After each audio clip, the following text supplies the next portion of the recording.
L'Agència d'Informació, Formació i Foment de l'Audiovisual ha fet públics els premis a les produccions audiovisuals realitzades per escolars, Tirant Avant Escolars 2022.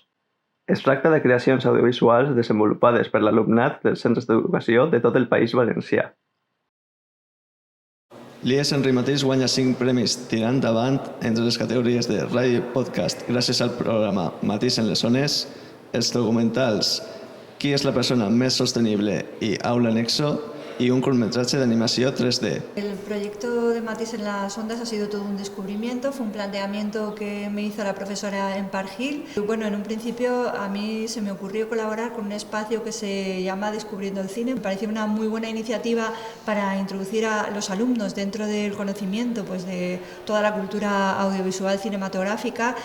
Les produccions presentades al Festival Tirant Avant Escolars pertanyen a diferents gèneres. Hi ha hagut obres de ficció, documentals, d'animació, programes de ràdio, podcast, videoclips, videoreaccions, doblatges...